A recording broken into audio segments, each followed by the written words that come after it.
In the moon's disk had almost disappeared behind the clouds, and 3 figures huddled in the light of the campfire. The men had long sent their wives and children to bed, while they sipped beer and quietly traded scary stories. "In the gall grabbed Danko," said the dark-haired guy, curling his fingers like claws, but he was interrupted. "To hell with that dim," waved off a man no older than 35, already sporting a noticeable belly and a small bald spot peeking through his deliberately tousled wheat-colored hair. "I've known that tale since I was in diapers. An old story about an old Gaul. Way to impress us." "Sanya, your turn." Alexander, a pleasant-looking man with unruly curls, smirked briefly, but his fingers kept nervously twisting the beer can, and his blue eyes anxiously followed the playful dance of the flames. "All right, my turn." Sasha reached for the worn little pouch around his neck and sighed reassuringly. "I've got a story for you, Lesha. Just your kind. This happened 20 years ago, though it began even earlier, in a village near the city of Tambov. Even now, if I close my eyes, I can recall every nook and cranny of that place, the paths, and the air thick with the smells of livestock, cut grass, and manure. But what I remember most vividly is the rooster's crow. No nightingale's song could bring as much joy as that disgusting, drawn-out screech announcing the sunrise. Strange, isn't it? But to this day, I feel a lightness in my soul when that brainless bird screams.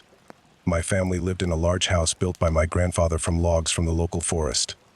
My parents managed the household, which barely kept us fed, and we knew no misfortune, until Mila, my twin sister, fell seriously ill at the age of 4. She wasted away before our eyes, growing pale and weak, while the doctors just shrugged, in muttering about anemia and prescribing useless pills that only made her worse. Mila passed away on the night of June 13th. Father found her in the morning on the doorstep, and how he screamed then, in clutching his daughter's tiny body, while my mother slid down the wall and fainted. That day, none of the adults wondered why Mila had ended up outside, and I was too young to understand anything. I didn't know how to react and refused to believe Mila was gone. June was scorching that year, so my sister was buried almost immediately in the distant cemetery hidden by an old forest. It was always cold there, even on the warmest days, forever smelling of dampness and earth, and the creaky old trees instilled deep fear in my childish heart. I remember my mother gripping my shoulder painfully as the men hammered nails into the coffin lid, but I didn't complain. I endured it. I knew her pain was far greater than mine. The priest quickly recited the prayers for my sister's soul and hurried off to another grave 2 plots away, where relatives were mourning Petya the tractor driver. His life, too, had been claimed by an unknown illness. Odd, since he'd been a sturdy man who never complained about his heart and hardly drank. During the day, he'd been lively, laughing the picture of health, and then, gone. And the men found his lifeless body in the morning, slumped over the tractor steering wheel. They said the fuel tank was empty, but the engine still radiated heat from hours of work. Besides Mila and Uncle Petya, the plague took 10 others in the village, prompting the old women to grumble about evil spirits and flock to the local church, while the younger folk grieved quietly at home. And then, just like that, the death stopped in July. Within 6 months, the talk of courses and illness faded. The old women still gossiped, claiming their prayers had averted the disaster. Truth or lie? Only God knows. But everyone was relieved. Life returned to normal. Or so we thought. It all began on the 13th of the 6th month. A year had passed since my sister's death, and while the grief no longer choked me as it once had, it lingered like an invisible cloud, occasionally reminding me of its presence. After the memorial, the guests quickly dispersed, leaving the empty house reeking of decay and alcohol. Those smells etched themselves into my memory and still haunt me at gatherings, taunting the old demons of my distant childhood. On the day of the memorial, darkness fell unnaturally fast, and with it came the howling of dogs. And Father set aside his glass of moonshine. Mother turned off the water and listened to the noise outside, while I hugged my stuffed bear tighter and peeked out the window. In the house across the way, where my friend Yeager lived, the light in his room was still on, and beside it stood a woman in a white nightgown. She looked eerily like the boy's mother, who, like Mila, had died of the unknown illness. And the woman had the same waist-length blonde hair, the same petite frame so fragile, a strong wind might snap her in two. I pressed closer until my nose touched the cold glass and held my breath. My heart pounded like a frightened bird in a bully's grip, then froze as the woman began to turn. Slowly, smoothly, as if she had all the time in the world. Like a living doll. I recoiled in terror and fell off the chair. "Sasha, what are you doing?" Mother asked anxiously. Mom. I grabbed her wet hand and pulled her to the window. She didn't resist, only grew wary when she saw how fear had drained the color from my face. "Lant Lita's there," I whispered, pointing at Yeager's house. Mother stiffened for a moment but composed herself and looked outside. The light was still on in the house across the way, but no one stood by it. Scolding me with a wag of her finger, She warned me not to joke like that again and went back to washing dishes, while the dogs howled even louder. A sense of dread and doom weighed on my soul. It was like standing at the edge of a cliff, waiting to be pushed, and pushed I would be. So before bed I asked for a fairy tale to calm my nerves, to shake off the grim premonition, and Father obliged. He reeked of alcohol, his words slurred, but his presence soothed my soul. Yet the moment he left, the unease returned. The wall clock ticked in the hallway, the clatter of dishes, the murmur of my parents, and the TV had long gone silent. Even the neighbor's dog stopped howling, retreating to its kennel with pitiful whimpers. Its whines kept me awake, so I turned over, hugging my stuffed bear. I think his name was Pooh, like in the cartoon.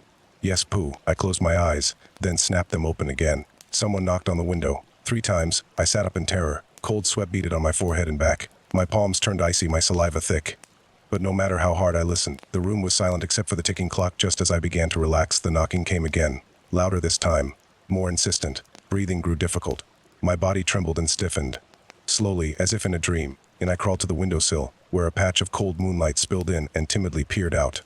No one. I hugged Pooh tighter, leaned out further, and scanned the area more boldly. Still empty. Then I saw my sister's pale face staring up at me from below. A scream tore from my throat. I tangled in the blanket, fought with it, and fell to the floor. At the noise and my shrieks, my parents rushed into the room. "Cher! She's there!" I cried, pointing out. "She's there!" When they asked who and where, I gestured frantically. The sharp scent of alcohol hit me as Father lunged to the window and froze. I sobbed, waiting for his face to mirror the icy terror pooling in my soul. But Father didn't look afraid. Instead, a strange smile curled his lips. "She's back." He exhaled and bolted for the front door. Grief and wine had addled his mind, and no matter how Mother called after him, he didn't look back. She chased him but stopped at the threshold and screamed. I didn't see what happened on the doorstep. Mother wouldn't let me look. She clutched me to her chest, desperately whispering Father's name, but he remained silent. Instead, Milla answered, "I'm lonely, Mommy." The front door slammed shut, separating us from my sister, and leaving Father on the other side. Mother shook violently. I clung to her like a lifeline, seeking protection, feeling her fear mingling with the scent of sweat and lavender soap. I was too afraid to look into the dark corners of the room, half expecting to see Milla or Father's corpse. I strained to hear the sounds beyond the door: scratching, a child's cries, and thuds. The nightmare seemed to last forever, and when it finally fell silent, I dared to look at Mother's face. In that instant, she seemed to have aged drastically, a streak of white, cold as moonlight, now streaking her black hair. Mother stopped pressing against the door. With trembling hands, she slid the bolt, cautiously peeked outside, then jerked back. I knew I felt. Milla was still there. Carrying me, Mother ran to the bedroom, set me on the bed, and drew all the curtains, and she barricaded the door with a chair, lit the bedside lamp, and hugged herself tightly. Then she circled the room, checking every dark corner. "Mommy," came a thin, pitiful, lifeless voice from beyond the wall. "She won't come in." Mother muttered frantically. If she could, she'd have done it by now.